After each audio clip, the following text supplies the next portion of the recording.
Hi, I'm Tech Driven, and today we're gonna go over the next component that we're gonna be using in our system, and that is our power supply. This is EVGA power supply NEX750B. B stands for bronze. It's 80 plus. This is more of a power saving mode and how efficient it is compared to other hard drives. Bronze stands for higher efficiency. However, there are actually gold and silver, so we went in the middle when it comes to efficiency, as our computers usually run out 24/7, so it's good when they're efficient, but at the same time, you know, they're not. Some even efficiency markers don't really represent the actual hard drive. We sort of went with the middle just to be on the conservative side. At the same time, we still want the efficiency, we want the power, and yet we want the good price. So middle is always seems to be a good way to go. So this particular one, we paid $120 for the power supply. It is a little on the high end. However, the power supply will last you. A good power supply will last you at least 2-3 years. And of course, I believe it comes with a. I'm not even. Let me see how long in the warranty is. Does it say in the box anywhere? No, it does, but okay, we're going to do it later. So, what's cool about this power supply? One, it's heavy. That's you can test whether how good the power supply is. It's heavy, has nice components in it.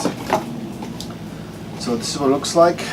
Back, nice big fan.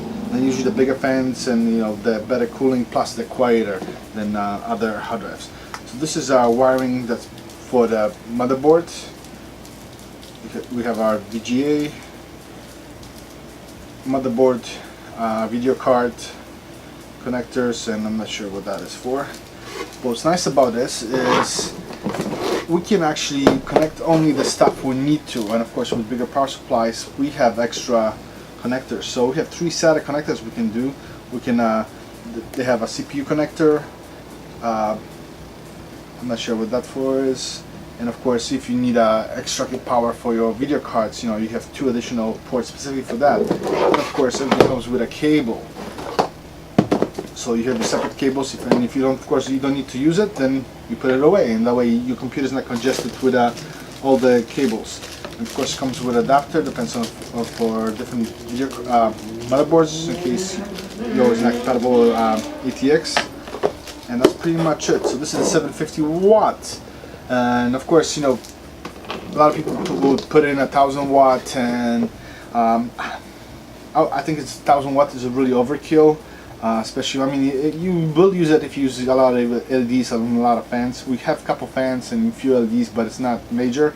500 watt, I think it's a little too small for those days. It really lacks the ability to expand, and 750 I think is pretty much decent and without overkill and too much power consumption. So this is the review for the 750 EVGA power supply. Next video I'm gonna start installing stuff.